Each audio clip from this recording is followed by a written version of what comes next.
Hello, I'm the Doctor.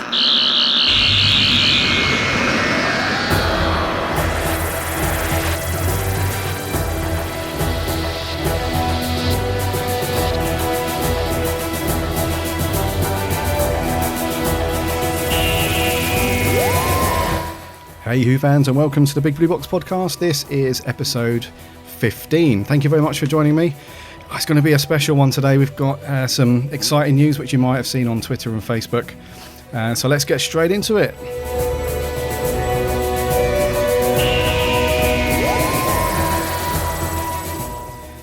So we're going to have some newsy bits for you as usual. Then we're going to get on to a review of Flatline from last Saturday. But before I get into the news and all that stuff, I want to welcome somebody to the podcast that you've heard a couple of times before already. And it is Mr. Adam Charlton from the Geeks Handbag. Welcome, buddy. Hello there. Hello. Absolutely thrilled to be here. Again, I knew if I badgered you long enough, you'd give in and get me on again. Seriously, thrilled to be part of it. Awesome. So Adam is now going to be our new permanent host, my co-host. Yes. And it's been cool because a couple of times when you've been on the podcast before, I've got really, really good feedback from everybody. Oh, that's good. Everyone said, it sounds really good with you two, to-ing and throwing and the banter between you. And they've really enjoyed the shows that we've done together. So I thought, you've expressed interest in the past in setting up your own podcast. I really wanted a co-host for a while, so it kind of made sense.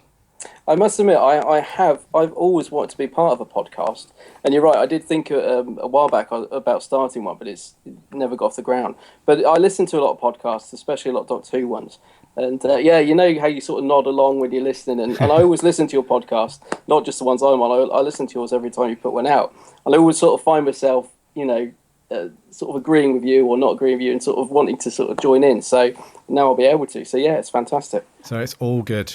Yeah. All good. So you're still very much going to be the Geeks Handbag guy. You're still going to be doing your YouTube stuff and all that stuff. That's not going away. So everyone, that's all good. It's all good. But it's just we're going to team up, super team, super combined forces for the podcast. So welcome, dude. It's awesome. Thank you very much. Yeah, absolutely brilliant. Cool. Right. So that's enough about us. Let's get straight into the news. Let's do it.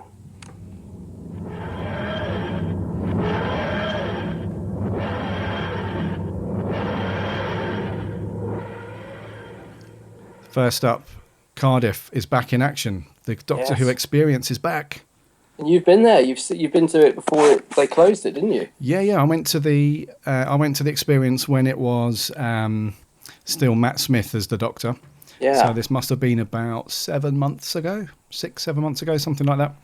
I really want to go. I mean, I saw your little sort of set report on it, and obviously Peter Capaldi's done this new video intro and stuff, and it looks brilliant. I mean, I'd love to go. I will have to go, I think. It's going to be a must now. Are you going to go back? Oh, really? Yeah. I'm hoping to go to Wales Comic Con, which is the end of November. Yeah. I think it's a Saturday, the 28th or the 29th. And it would be silly not to go while you're already in Wales. Oh, definitely. And it would be good to actually hear how it compares to what it was like before, being as you've, seen it as it was, to see what they've actually done to it. Yeah, I think it's, from what I understand, they've totally redone the first part of the tour, which is, it's like this interactive adventure kind of thing where, I can't comment on how it is now, but it was a case of you got into this first room or area, and Matt Smith pops up on his big screen, and he takes you on this little adventure to get him released. I think it was was he in the Pandorica? It sounds a little bit like Something the thing they had Olympia. They had a very similar thing to that where he spoke to you on a screen and kind of talked you through. Yeah. I don't know whether it's the same. But I remember there's a few bits you thought were a little bit, needed tweaking, didn't it, when you went? So it'd be interesting to see if they've done anything like that. Yeah, it would be cool. And they've redone this whole intro section with Peter Capaldi now. Yeah, I saw some pictures from it. It looks really good. Yeah, it's cool. If you go on to, I'll put a link in the show notes, but if you go on to the Doctor Who Experience website, there's a little video on there, and it's like a little preview, which you can go on and check out, which is quite cool. And you're going to the Comic Con as well? Wales Comic Con, yeah. Yeah, I've a lot of the guys I'm talking to are going to that because a lot of guys I know live down that way, and they're really buzzing. There's a lot of good guests down there. There is Peter Davison. Yes, the governor. Sylvester McCoy. Is John Levine going to? I think John Levine's there. Is he really? Oh, your best mate. My new best mate. I really want you to meet him, actually. Yeah, and you haven't met Peter or Syl before, have you? I haven't. No, good stuff. No, I've met Colin Baker. And I almost met Paul McGann. In fact, I bumped into him at not Comic-Con, Collectomania in Milton Keynes. Oh, right. I actually bumped into him. Did you get a picture or anything? No, because he was with somebody else and he was on his way. But I bumped into him. I was like, "Oh, Paul! Oh man!" I didn't even know what to say. I was like, "No, you never do." Yeah, it was crazy.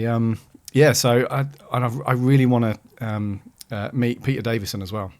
Yes, yeah. I've met him twice actually, and he was apparently he's much more into the conventions a bit. He dropped off a little bit for a while apparently, but yeah, he's a good one to meet. And Colin's cool. Colin, yeah. Yeah. Yeah, he was quite, not weird, but he was quite different to the other guests that I'd met before.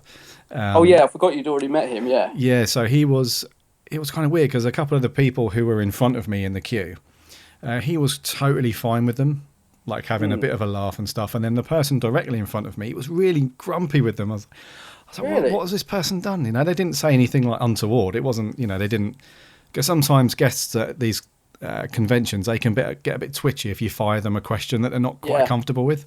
Yeah. But this person in front didn't really do anything. It was just, he got a bit grumpy with them. And then when it got to me, thankfully, he seemed okay. But I think Colin can be quite, he's a bit like his doctor. He can be, I think sometimes his humour as well is quite cutting. And so sometimes it comes across a bit sort of harsh.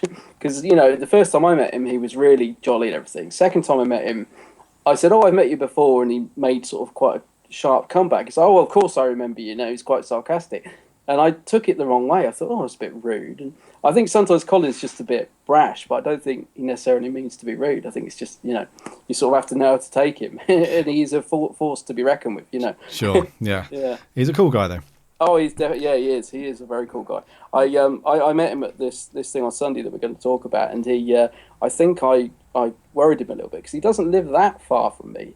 And I think he thought I was a stalker because we started talking about sort of all the stuff around here, and it got a bit stalker territory without meaning to. So I think I've scared him off. I think if he sees me again, he probably will be grumpy.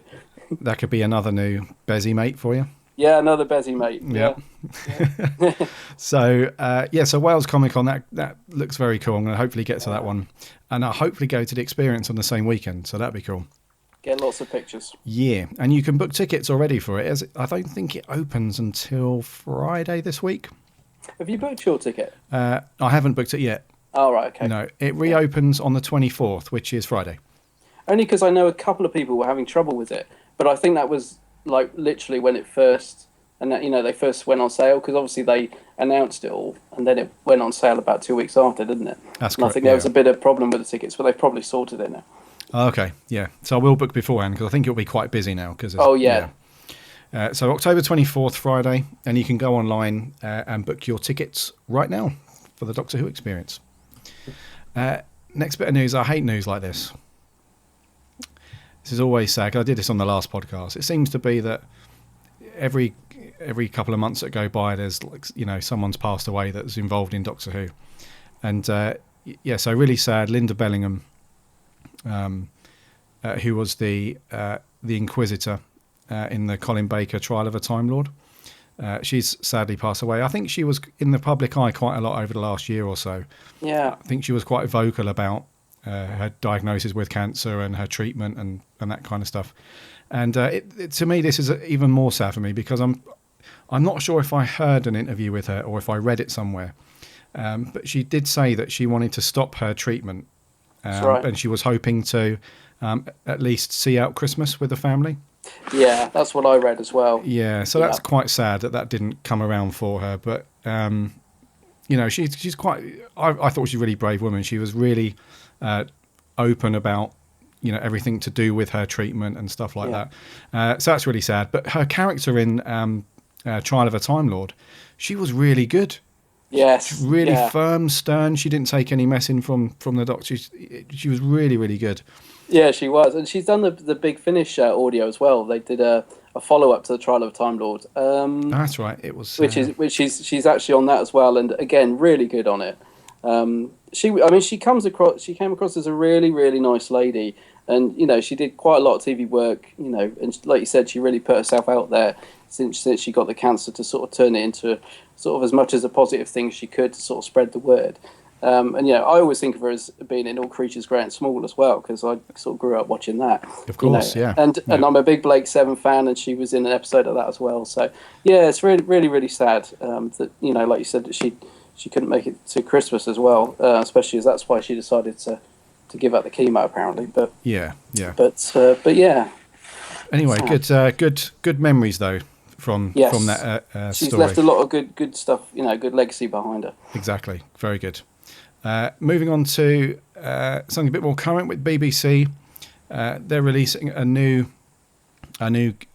game online on their website. They should have released it today, and it's a game called The Doctor and the Dalek. Oh, right. I don't know if you've seen any news on this. This is kind of a different concept, because the BBC website the Doctor Who website that the BBC obviously run and they do all the content for that themselves. Over the years, they've done these like little web games for kids to go on and have a mess around. And they're doing the same one, which was, I'm sure is released today, the 22nd. And they've taken a slightly different approach to how you go through the game. Instead of just having like some controls on your keyboard and you just go around zapping stuff and with your sonic screwdriver or solving puzzles, they're actually trying to teach kids how to code. Oh, right. How to do coding for like websites or, more sort of, it's just really basic coding essentially. Yeah. And it's called The Doctor and the Dalek because you take control of a Dalek in the game, and it's a good Dalek. Oh, right. Which is kind of an interesting spin, and the only way that you can mend it. yeah, the only way that you can get throughout the game is by taking on these little coding challenges, which is like really easy for kids. Yeah. And so it's aimed at 6 to 12-year-olds. Perfect for me then, because I'm terrible at games. These are about the only games I can ever do. This perfect. If you want to learn some coding as well, yes, dive in. Yeah. So just a quick synopsis for this. So its players join the action as a TARDIS materializes amidst a deadly pursuit through space. A Dalek saucer bearing down on a cyber ship. But from that cyber ship emanates a distress call from a Dalek. So on freeing the battered Dalek from the Cybermen captors, the Doctor finds himself taking his new unlikely ally on a mission to save all of creation from destruction at the hands of his greatest enemies. Right. Sounds pretty good, actually. It does. Yeah. I gotta say, I get lost with these games because the BBC have announced quite a few of these free game bites recently. So I've sort of lost track of what's what, which is why I didn't really know about this one. So where can you get it then? Is it like an app you can download, or? No, it's on the BBC website. Oh, okay. Yep. So I'll put a link to this as well in the show notes. But if you want to just go ahead and do a search, if you just do BBC Doctor Who game Doctor and Dalek, or if you do the Doctor and the Dalek game online, whatever, any of that stuff in Google, you should find it. And it's it's a really good idea. When I just read that, actually, I thought, wow, that sounds like a really good story. Yeah. So that should be quite cool. And I can see loads of adults going on and doing this one as well. I know I will be. I certainly will be. Yeah, it sounds really cool. And apparently it's a Capaldi story, obviously. Yeah. And I like how he opens up on this. So his opening line is, "Oi, short and not very old one. I need your help. I've got a Dalek and we've got a mission to save the universe. So get on over to the BBC website and play The Doctor and the Dalek, and while there's still a universe left. Come on, chop chop. Make it." Very cool. Very cool. Yeah. So let us know how you got on with that, guys. If you want to jump on there or if you've already been on there today and had a look, give us a tweet or a Facebook. Let us know what it's like, and we will do the same. And we'll try and beat your score. Sure. Which we probably will. You might. I doubt I will. I'm the worst at games. I remember buying the Doctor Who game for the Wii, And I think I played it about twice. My partner still moans about that because I more or less bought the Wii just because it had a Doctor Who game and it had a Sonic controller as well. No way. So I bought it pretty much just for that. Yeah, I played it about twice. Couldn't get past first level and gave up. I'm not the best at games. Holy crap! How did I not know about this game? Oh well, it's a couple of years back now actually. Okay. But the best thing about it was you got the actual Wii controller was a Sonic. And it was quite a good little sort of replica of it. So yeah, it was quite cool. But yeah, I was no good at it. Oh, sounds awesome. Yeah, I'll send you. I'll dig out the Sonic. I'll send you a picture. Cool. You can put it on the website. I could probably pick one up Put on it on eBay Facebook. for like a Yeah, tenner. you probably can. Yeah. In fact, I'll sell you mine. You say? Cool. Right. Last bit of news, buddy. Yeah. I'm gonna hand over to you. Take it away. Oh yes. Well, yeah. This weekend. In fact, you were going to go, but unfortunately you couldn't. I went to the London Film and Comic Con, Earls Court 2 in London, and it's the first time I've been to one of these for quite a while. Last one I went to was in Milton Keynes, and I didn't have such a good day. I think you've been to a couple in Milton Keynes since, is that right? Yeah, the Collectomania. Collectomania, that's it. They're pretty cool. Yeah, I mean, I know you enjoyed the last couple. The last one I went to, it was a couple of years ago, and it was in the stadium, and it was a really rough day, and all the sort of celebs are in these gazebo things being blown about to blitz, and everyone was grumpy. Colin was there, and he was actually in a reasonable mood that day, but I met Alex Kingston, who was in a foul mood that day, and just the general atmosphere of it wasn't very good, and there was a lot of sort of no photos, no dedications, and all this. It seemed very strict to me, and I didn't really enjoy the day. So I haven't been to one for a while, excuse me, but I went to this one, and it could not be a more opposite experience. I had an absolutely brilliant day. Oh, cool. And I met Colin again. As I said, managed to scare him off by convincing him I was a stalker. I met Fraser Hines, who was absolutely brilliant. Terry Malloy, met him for the first time. He's a lovely man, actually, Davros. Terry Malloy. Oh, right, yeah. Terry Malloy, yeah, he was Davros in the sort of later Peter Davison era. That's right. He's done a lot of the Big Finish audience as well. Yeah. He was really good fun, actually, first time I met him. It's funny how you judge people by their face as well, because he does look sort of, not grumpy, but he's one of these guys that's got a slightly serious face, and yet he lit up, he was really sort of jolly. This actually reminds me of the one, well, twice I've seen Peter Capaldi before I met him, before he was announced as the Doctor. And once he was in Costa, I didn't want to disturb him, but I wanted to get a picture with him because he was in Torchwood, Children of Earth. Right. And then the second time was about a month later because he was in a play. And he came walking towards me, but again, because he's got that really angry face, and this is, probably a good year or so before he was announced Doctor, I didn't approach him. I thought, oh no, he looks really angry. Had I known how nice he was, I would have gone up to him. So never be put off by a grumpy face, ladies and gentlemen, because sometimes these people are really nice.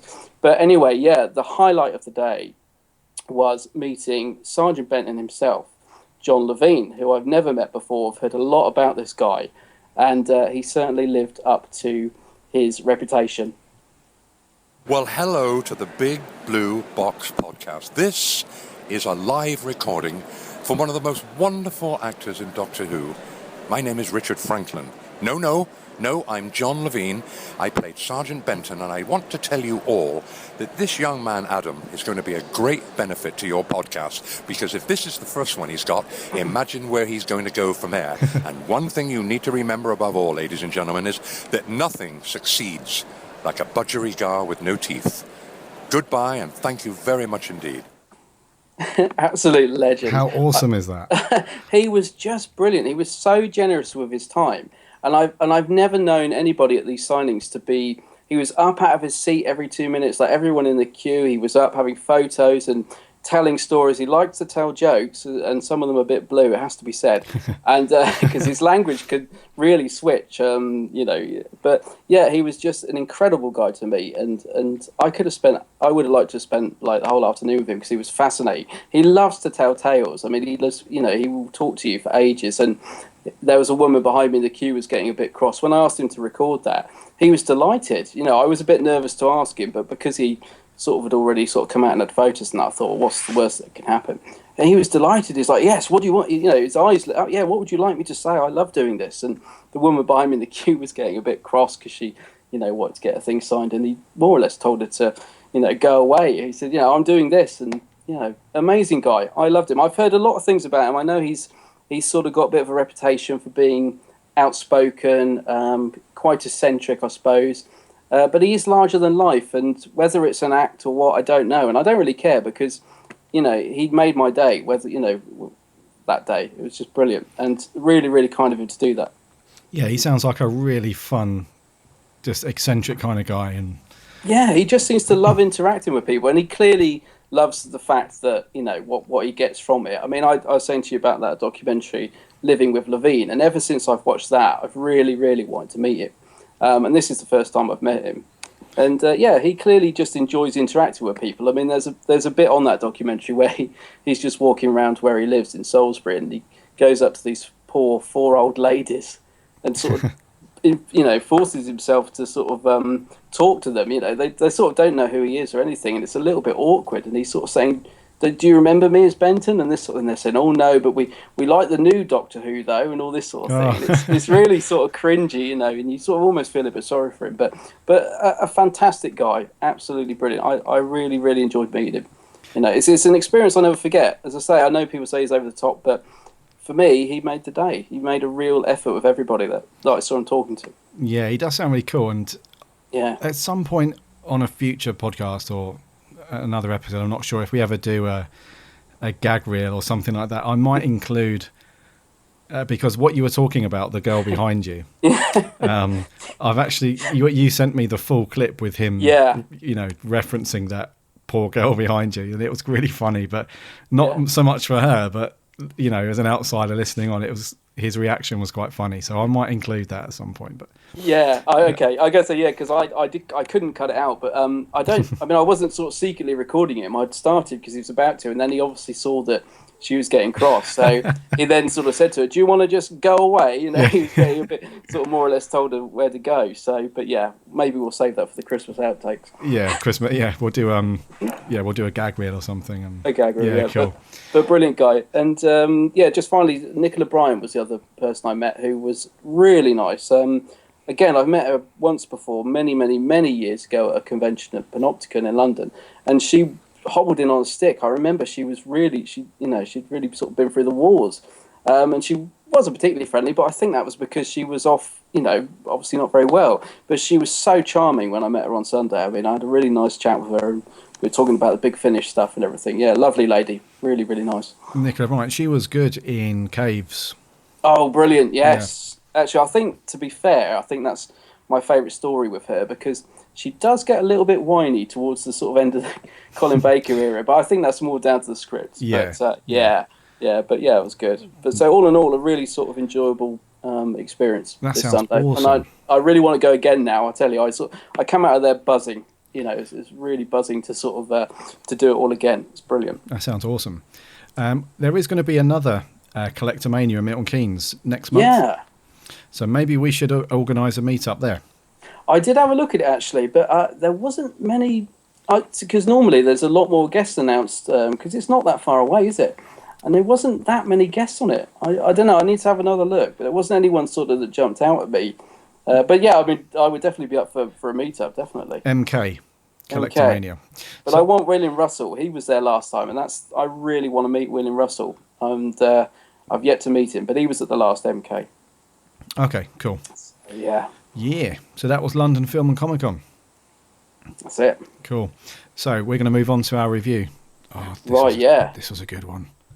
Right, Flatline.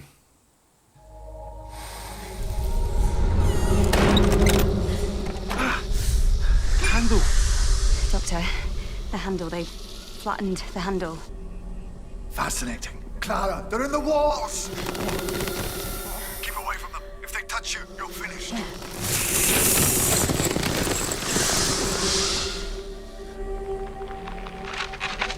What happens if they touch us?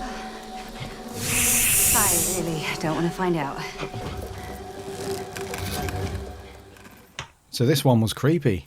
Yes, it was. Just brilliant. And I'm glad you picked that clip, actually, because I love that particular scene, like when the handle went flat and the sofa crumpled. I thought it was brilliantly done. Really, really good. Yeah. This was the first episode this season where my 7-year-old told me to turn it off. What, because it was too scary? Because it was scary, yeah. Not because it was awful. No way. No, He was really, really enjoying it. And Yeah. it got to the point where, a bit later on in the episode, where they learn how to become their transition from 2D to 3D and they're coming out the ground. Oh, yes. Yeah, that was a brilliant scene, that. Awesome, but it was too much for him. It was like... I can understand that. Well, it was one half of me was like, oh, it's a shame that he's gonna miss his bit. Maybe we can watch it tomorrow when it's daylight and he's not so scared. And then the other half of me was like, yes, this is what Doctor Who should be. This is Absolutely. exactly what it should be. Spot on. Actually, I'll tell you the bit that really, really made me jump, and it was even in the trailer, so I should have been expecting it. But the bit where the hand grabbed that bloke and then pulled him back, that made me jump out my skin. And as I say, it was even in the trailer, so I should have known it was coming. But that was really like, whoa. Yeah, that was cool. That other scene you just mentioned where they rise up from the rail track and just after the train's been flattened against the wall, that's a really iconic scene. I thought I just loved the way they rose up and the effect of it. Absolutely brilliant. Yeah, it was a very cool one. Yeah. So written by Jamie Matheson. One to watch, I reckon. Yeah. Director Douglas McKinnon. Has he directed any before now? He has done. I think he's done another. No, it's his first one. Is it? I only asked because I wrote his name down earlier and I meant to check because I thought the direction was really good. And I meant to have a look to see if he had directed any of the others in Series 8, and I didn't do it. No, he has. has. I just wondered. He has? He has, sorry, yeah. No, I was thinking of somebody else. No, he has. He's 2008, The Centauran Stratagem. Oh, Poison right. Sky. Oh, gosh, right back to there. Yeah. And then he did The Power of Three. An episode I like that not everybody does. Oh, with the little black cubes, wasn't it? Yeah, although the actual payoff on that episode was weak, I actually quite like that episode. Yeah, he came back to direct Cold War. Oh, right, okay, yeah. With the ice. So he's actually done quite a bit. Oh, right. Yeah. Has he done any, Gary? Nope. Well, no, but it's just one of those names that when I wrote it down earlier, it didn't, just like you just did, it didn't sort of ring any bells, or maybe it should have, because he's obviously done a few. But I thought the direction was excellent in this. Really it was good. really well done, and it had a kind of it had a kind of rawness to it. It didn't really rely too much on, because I think one thing that we've seen plenty of in this season. First time this pod. Do you know what? I'm going to do it every single episode. Oh, bloody hell! I think of you every time I hear it. Every time I hear it on the podcast, whether it be your one or someone else's, I always think of you putting a pound in the jar. Right. So one of the things that we've seen so far this series, we've seen very typical running through tunnels and corridors and things that are very. You can tell that everything is a set, and it's just like the same corridors have been redressed and all that kind of stuff. Whereas this one was very urban, and it was had a kind of rawness to it, and it really added to the atmosphere. It did, and it's one of those episodes I think would have been quite easy to have got stuff like that wrong. I mean, when you think about all the elements are in it, it would have been quite easy for the story to not look as good as it did. I think it did a very good job.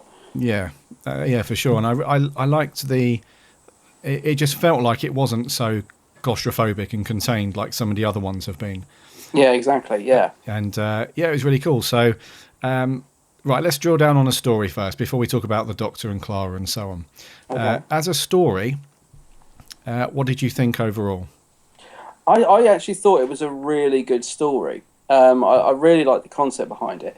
The only slight niggle I have with it, and they may come back to this, is that we didn't really know why the Boneless were doing what they were doing. So we didn't really know why they were invading or analysing or dissecting people. The Doctor even mentions that. So they kind of brought that to your attention. They weren't sort of trying to shy away from it. Right. So that's the only thing that niggled me.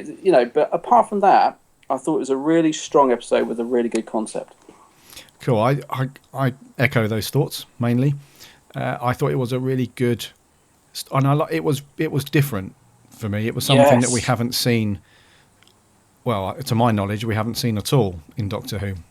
And no, it was fresh. Yeah, it was a fresh idea. Yeah, that's why it was something completely different. And it's okay to, with every series that we have, it's perfectly fine to revisit like the same very popular monsters, if you like.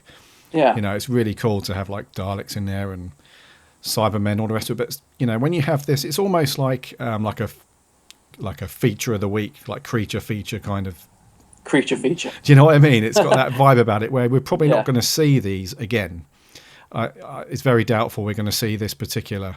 No, You know. that's the thing. I don't think. Yeah, I mean, they are the sort of enemy that probably, unless they do take it to the next level. Like I said, you know, we don't know why they would sort of invade him, but yeah, I mean, it works ever so well as a one-off. But I don't know with them returning it. It's a bit like Blink, isn't it? It wouldn't have that same edge to it. Yeah. So yeah. I don't. Yeah, I don't know if they should return to it. I mean, before the episode aired, a lot of people were saying, you know, is it going to sort of be a bit of another Fear Her, because it was, you know, drawings coming to life, and that's the only thing, you know, that I could think of with a comparison. But this was a million miles away from that episode, apart from the fact it was drawings coming to life. Yeah. You know, No, Rich. Yeah, it was. Just to pick up on what you said there about not using them again, they're kind of not. I'm not saying they're not popular, because they were, obviously they've gone down very well. I think the ratings have been really good on this episode. Oh, good. But I found that it was, you know, when Russell T Davies brought back Doctor Who in 2005. Yeah. The first monster that they used there was the Autons. the Autons, and they weren't around too much in Classic Who, were they? No, they were only in two. Is it I Spearhead think, from Space? and Terror of the Autons. So obviously, yeah. So they haven't had any. They didn't really have a long run, but they bought. That was like, I'm imagining back then they were expecting Doctor Who to come back with the Daleks, Oh, or yeah, something right. like that. You know, so Yeah. to come back with quite a lesser known monster, it's very cool. So we never know. Maybe in 2025, when we're on, you know, series 20 odd, 30 odd, whatever, Yeah. they might bring back the Boneless. The Boneless. You never And know. I like that. I like that name as well. And I didn't catch it the first time when the Doctor says it, because you had to really hear it, because obviously it was this big speech and the music was really loud and stuff. So I didn't even hear their name to begin with. But I like that the Boneless. I think that's quite cool. It sounds creepy, you know. It does sound creepy, and it's Yeah, and it suits them. yeah. And I think it also added to like I said earlier, it really added to that fear factor for the little ones. Yeah. And this is going to sound incredibly mean, and I really don't mean to come across this way, but I love the fact that it scared the crap out of the kids. I love that, because Yeah. if you speak to anybody who grew up with Doctor Who from the classic years, that's one of the things that made them, because sometimes it's cool to indulge in something that scares you. You know, you've got that, you know, that intrigue, and you really want to see it, but you know that you're not going to like it. And that's what makes Doctor Who so good at times, with episodes like this where you got adults glued to it to see what's coming next, and you've got the kids hiding behind a cushion. It's so good. So I'm glad that the kids are crapping themselves. And I think when you're that age, you like to be scared. And the good thing about Doctor Who is, you know that he's gonna save you. Do you know what I mean? Although you've always got that, you're never 100% sure, because it's, you know, it's Doctor Who. But that's the thing. You like that element to be scared enough, but still have that slight safety net that the Doctor is there. You know, it's a good mixture. There's not many programs where you get that dynamic done so well, I don't think. That's why Doctor Who's so good. Yeah, well, it is. Yeah, Yeah. absolutely. Yeah, although the entire world moans about it on Twitter and stuff, that's why it's so good. I was going to say, I most of the sort of comments I've seen for this series have been quite positive, but I know sometimes you put on Facebook and Twitter about the moaners and stuff. I obviously don't go on the same forums as you, but has there been quite a mixed reaction to this so far? Not so much this series. Do you know, right. the most of the negative comments and stuff has been directed at Stephen Moffat, to be honest. Really? Yeah, everyone's just crying out for a new showrunner, you know, especially But who would take over? I mean, someone's asked me this just in the last few days. You know, I mean, who would take over from Stephen Moffat? I think he's done a fantastic job in this Series 8 so far, touch wood. I am slightly worried about what the Missy payoff's going to be, but who would take over from Moffat? I mean, seriously, who would do as good a job as he's doing at the moment? Well, I heard there was some rumblings that Mark Gatiss was going to be a forerunner for that. I'm not sure how much truth there is in that, but well, he often gets thrown into the mix, doesn't he? But I don't know. He would. judging it on sort of adventure and space of time, he would be good. But judging it on his actual episodes, I don't think his episodes are the strongest at all. Interestingly enough, actually, Gareth Roberts has been thrown in the mix. Yes, I saw that. As of yesterday, because he's suddenly mysteriously dropped out of writing the City of Death novelisation. And people are saying, well, this is very strange. Why would he drop that? And then, of course, the obvious thing is, well, he hasn't got time to do it because he's obviously been offered something big. And, so, there's this rumour that he might be the new showrunner. And I'm not sure how I feel about that, because I really like Gareth Roberts, and I like his stories, but they're always the sort of lighter... you'd probably go back to a bit more of the Russell T Davies here. I think the sort of much lighter feel of the show if he was showrunner. But yeah, do you think that Russell T Davies would ever come back? I can't see it, and I'd like him to come back and do the odd story actually, but at the moment I can't see it. And I've heard a couple of sort of interviews with him. Toby Haydock did a great podcast with him a couple of months back. Yeah, absolutely brilliant. But I got the impression from the way he spoke and stuff that he's kind of pleased with what he did, but I don't think he's ready to go back to it. I think he's going to come back at some point. Not as a showrunner, certainly not. But yeah. I don't think we've seen the last RTD episode. I hope not. I'd love to see him come back. Yeah, that'd be cool. To do like one or two. I wouldn't want him to be showrunner again, but I got a lot of respect for Russell T Davies. Yeah, I'd love to see him come back and do a couple of episodes. I tell you what, I'm not sure if I'd want that job. No, well, this is the thing. No, I mean you've got to have a strong backbone if you're going to be Doctor Who's showrunner, haven't you? Oh man, the flack that Stephen Moffat's got.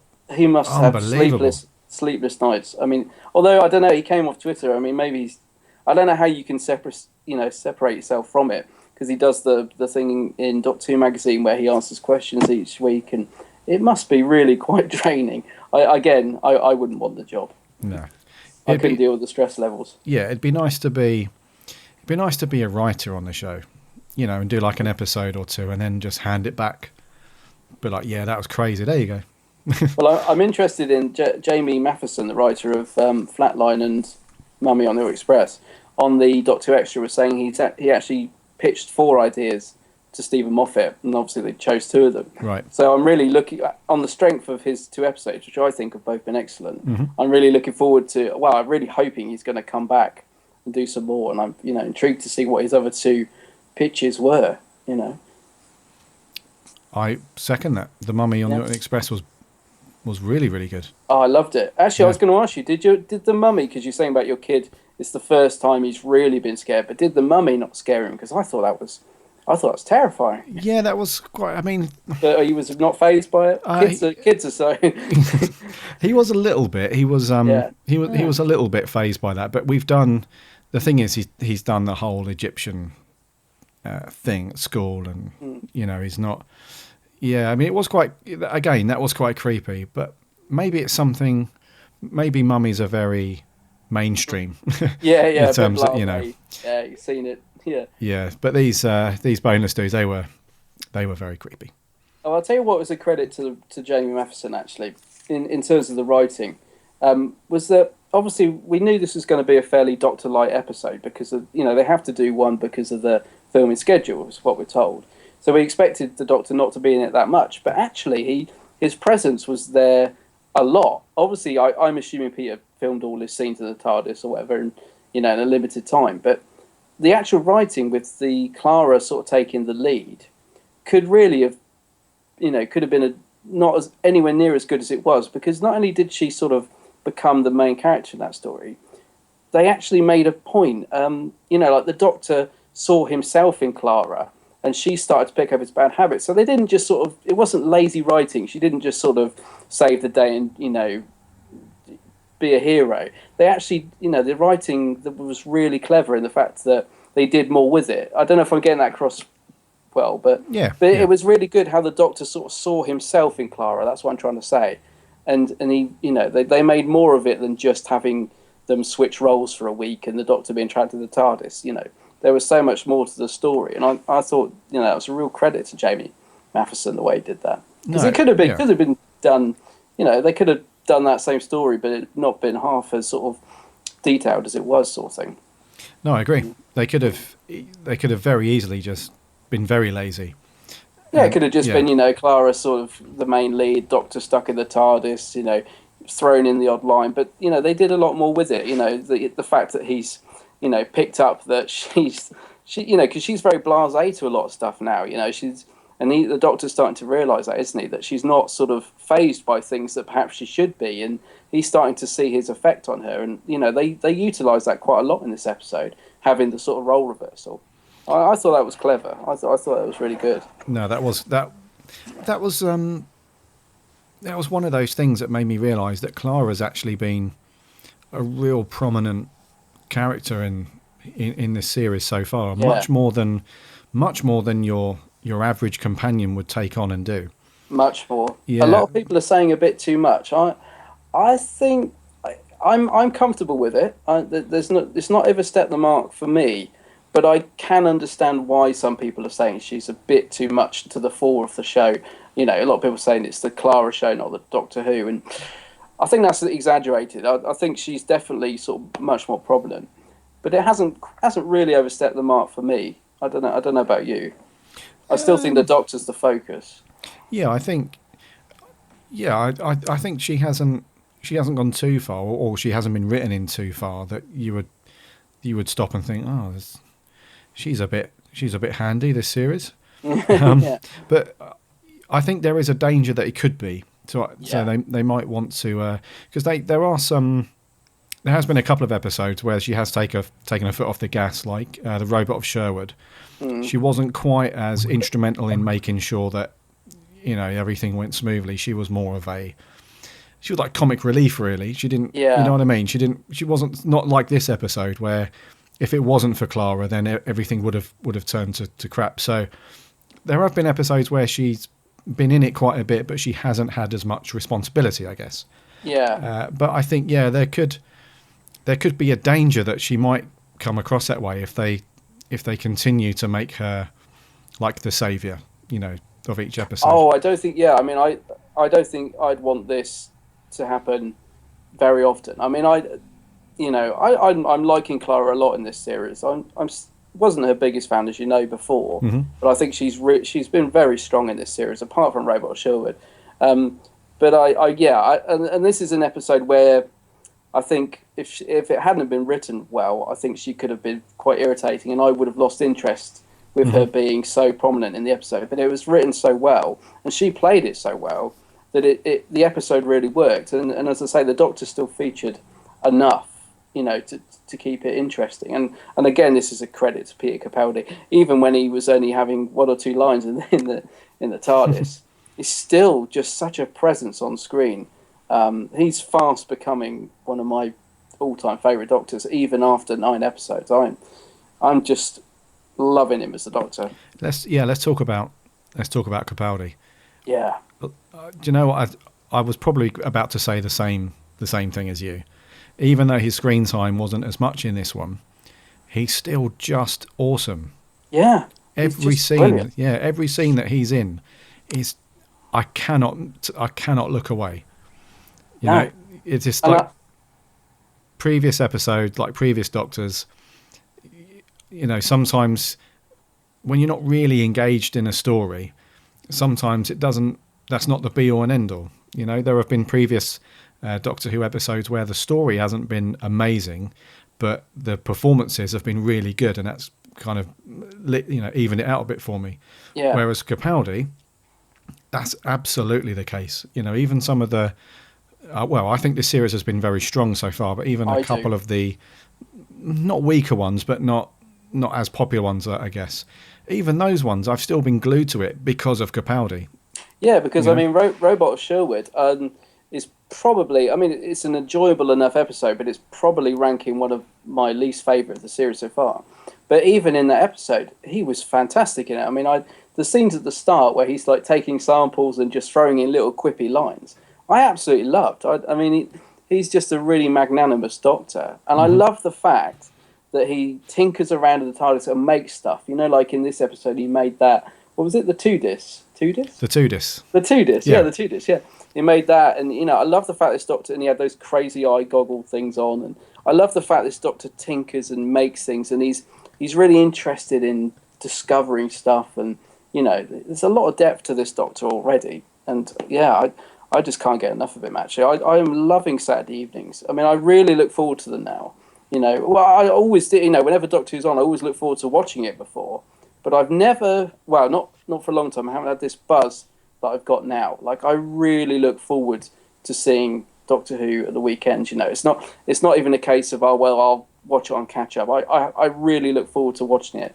At 8:30 or whatever when it's on. And I haven't, I've had that buzz, but not as strong as it's been for this series. In fact, actually, I was just going to say, talking to the time, because you were saying about the ratings. What do you feel about it being on so late? Being on so late. I mean, I don't really have a problem with it personally. I'd like it to be on a bit earlier. I just find 8:30 a bit, because by the time it finishes, it feels like the night's over. I don't know. For me, 7:30, 8 o'clock is a good time. 8:30 for me is a bit late. But if it's helping the viewing figures, and I think they have gone up slightly the last couple of episodes, then I'm all for it. Yeah, it's that bloody Strictly Yeah, come I know. dancing. Yeah. But yeah, it's interesting because a lot of the viewing figures have been, since this series has started. A lot of the viewing figures have actually been made up on the second and third nights. Oh right. So the initial overnight figures they've been good, but they've been quite low in terms of how it averages out across Doctor Who since 2005. So they've been not amazing, but not the worst. But and then over the next 2 days, where people have been watching on iPlayer or Catch Up, whatever, that's when the figures really start to come through. Really and picked up. Yeah. So for this one, for example, the overnight figures on Saturday night was, I think it was 4.5 million, and that was the lowest since 2010. Yeah, I was going to say, it does sound low, doesn't it? Yeah. However, over the next 2 or 3 nights, it would have shot up to, a much larger figure. Oh yeah, so, it always goes up by a couple of million at least. Yeah, so it's interesting because it's on a bit later, I guess. People are just maybe recording it and watching it the next day or whatever. A lot of people do, and I mean a Saturday night as well. A lot of people are out on a Saturday night.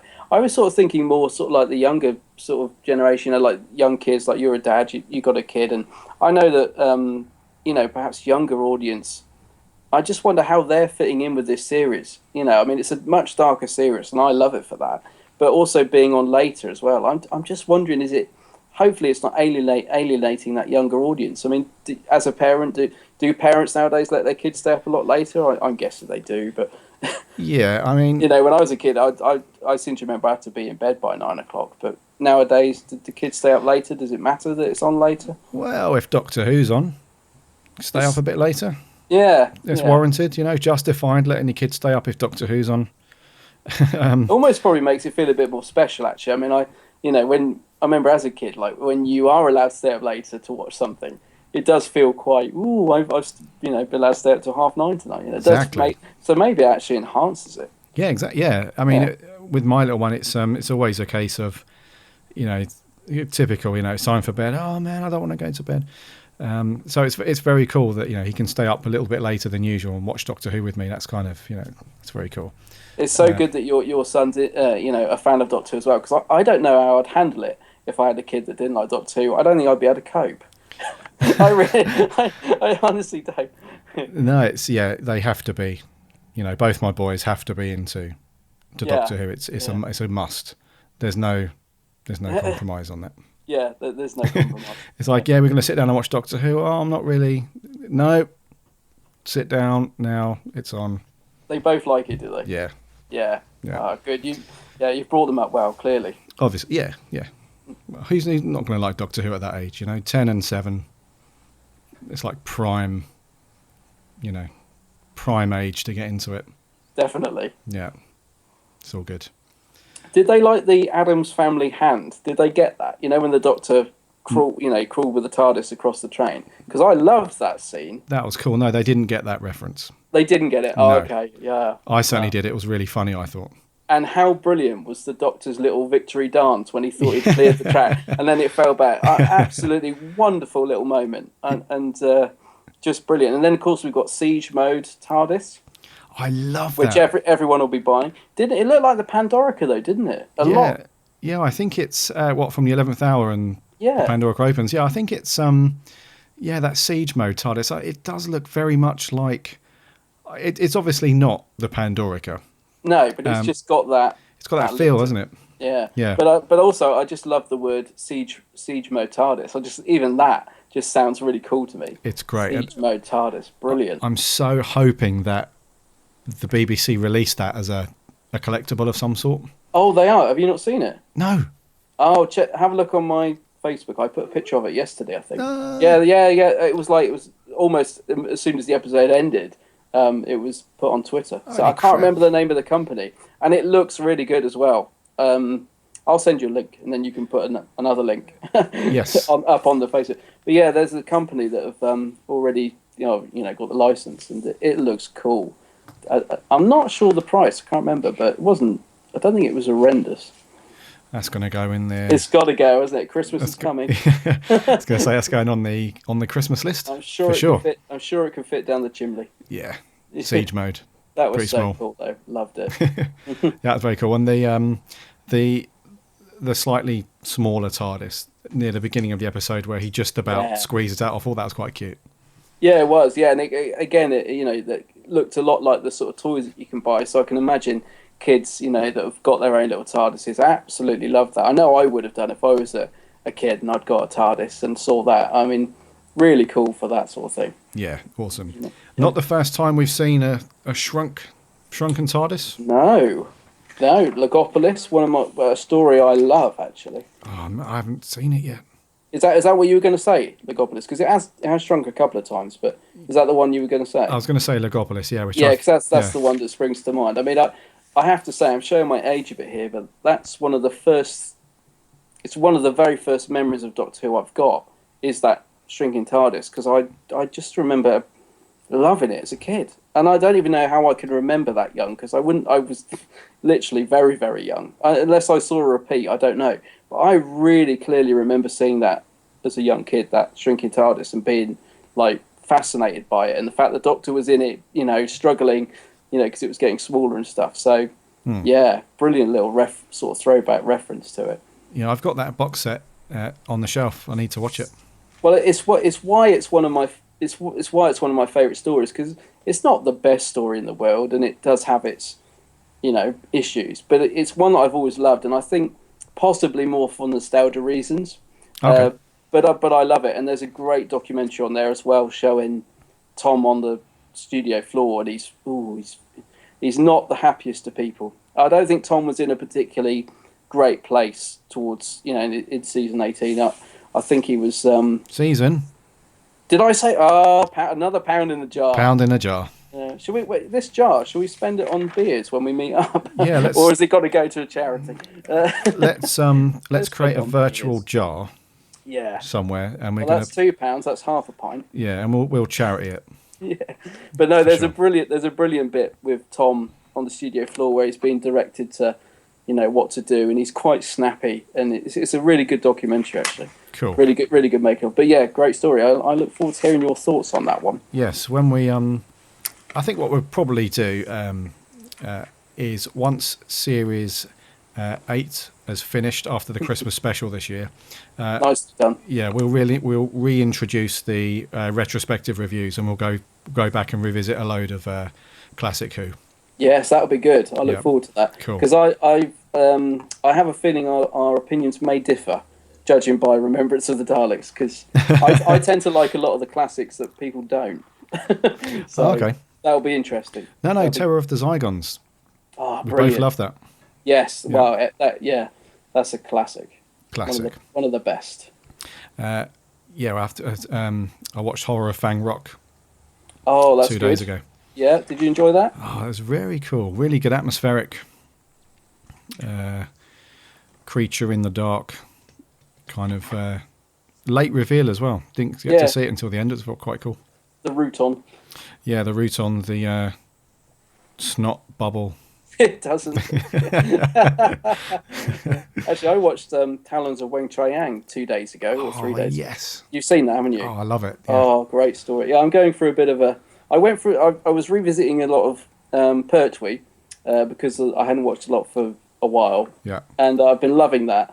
And I've drifted into a bit of Baker again lately. So, yeah, Talons is a gem, I think. Actually, someone had a go at me because I put on Facebook... watching Talons, and I said I'd forgotten how subdued Tom is in it, because Tom's, in every series, he's different. Like in the Key to Time, he's really sort of over the top and lively, but in this story, and I forget which season it's from now, which is bad, but yeah, he's very subdued, and apparently the recording session was quite fraught, and he wasn't really getting on with Louise Jameson, so he's very subdued in it, and someone didn't like that. They said, well, Tom Baker and subdued do not belong in the same sentence. And and I agreed with her, because I know exactly what she means. They don't belong in the same sentence. But having rewatched it, he is he's still brilliant in it, but he's not the sort of quirky, he's a million miles away from the Doctor from Robot or Terrence Zygons. It's like a different character. But but it's still brilliant. That's going to be cool then, doing the classic stuff. Yes, I look forward to that. Yeah. Anyways, back on... I want to talk about classic Who now. Right, so back on to Flatline. Flatline. Yeah, before we go any further, I just want to give a shout out to... I'm not sure if this is your true name, buddy. Thank you for tweeting us. Your Twitter name, anyway, is Cousins2019. Yeah. Yeah. And your actual Twitter name is 83 followers, thanks. He changed. No, Cousins. He tweets me quite a lot. Actually, he changes it every week. I think. Right.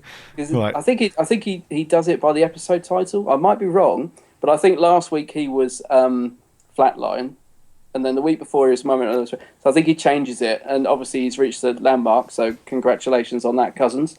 So I think that's why. So he'll be something else next week.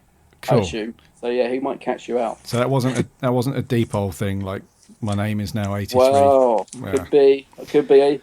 So anyway, Mr. Cousins 2019 says that he loved this episode and he thinks this is one of his favourites so far. I do you know what? I think it's one of mine. Yeah. I really enjoyed it. It's funny. I keep reorganising them in my head, which are the best and stuff. And it's funny because one of the ones I enjoyed the most is not the episode I think is the best. Does that make sense? Yeah. I really enjoyed The Caretaker. I thoroughly enjoyed the episode. Mm-hmm. But I wouldn't say it's the best episode, if you know what I mean. Yeah. Whereas I thought this one, the writing was brilliant and it looked brilliant, so it's up there. It's definitely one of the best, I reckon, so far. Yeah, it's up there with Listen for me. Yeah, Listen was good, and I liked Kill the Moon on a second viewing. It's funny, I enjoyed it, Kill the Moon on the first viewing, but I seem to enjoy it twice as much the second time around. I really enjoyed Kill the Moon on a second viewing. That's up there on my top as well. I enjoyed it except for the ending. What was the ending? With the giant thing in the moon with the thing. Oh, the egg. Yeah. I'd forgotten about that. Yeah. It was a bit of a... Yeah, it was all right, though. The majority of it was quite cool. I think, Mummy and the Orient Express as well is another one I'd put in the top 3. Mm-hmm. The only thing that kills that slightly for me, I think the storyline was fantastic, but it felt too static. I was going to say this to you earlier when we were talking about direction, and it's surprising because the director was the same one from Kill the Moon. But Mummy and Orient Express, I think, was really, really good, but it just felt too, like you were saying about the sets, it just was clear that there was no sense of motion. Do you know what I mean? Like, you didn't feel like they were on a train moving through space. If you, next time you watch it, all the scenes are filmed really static. And that slightly killed it for me. And I don't like things where they use handheld cameras for the whole thing, but it needed some sort of sense of motion, that for me. I read you. But a great episode. Great one.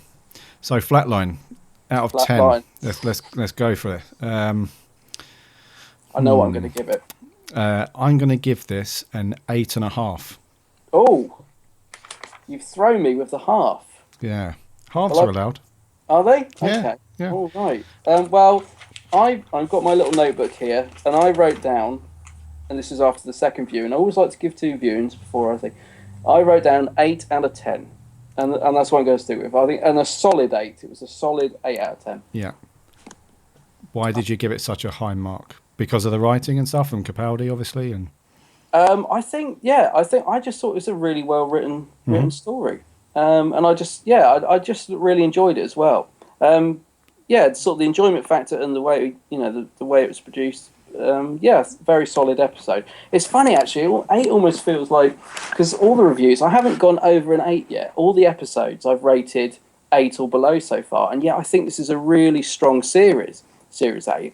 So I'm wondering if I'm actually going too low because.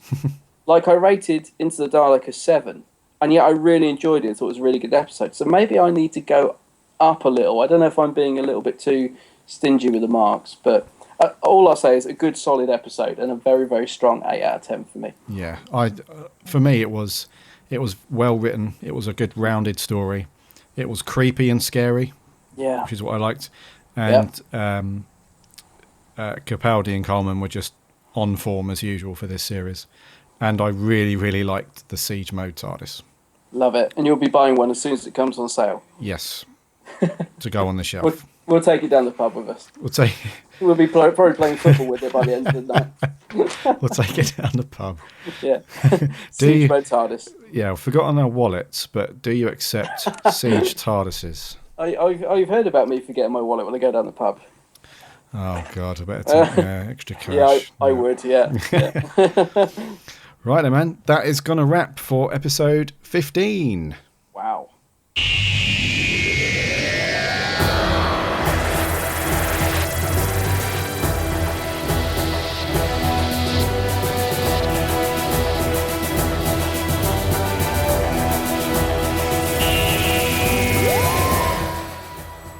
Thank you very much for joining us for episode 15. It's been a blast.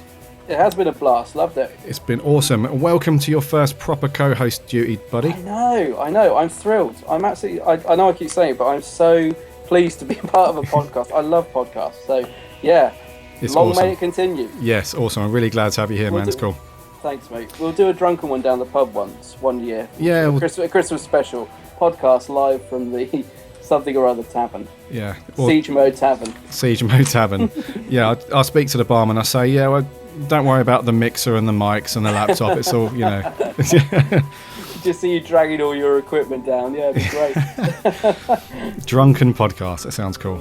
Brilliant. Let's agree on an 8 out of 10 for Flatline. Yeah, I think so. Yeah. Or maybe I should come up to an... No, let's agree on an 8 out of 10. 8 out of 10, that's a good one. Yeah, I was tempted to go up to 9 because of your half, but no. No, that's good. 8 out of 10 will do. That's good. It was a good one. So remember to get your tickets for the Doctor Who experience. Opens tomorrow. Sorry, it opens on Friday the 24th. You can get your tickets now. Just jump online and do that. We will possibly see you at either Wales Comic Con or Collectomania in Milton Keynes or a future convention, whatever. We'll bump into you guys and have a chat about all things Who. If you want to find out more about this podcast, just jump over to the website, bigblueboxpodcast.co.uk. You can find links to Twitter, Facebook, all that stuff. And if you subscribe on iTunes, please give us a review and a rating. That'd be awesome. Until next time, episode 16, we will see you soon. Bye, buddy. Bye for now. See you next week. Alonzi! Bye, everybody.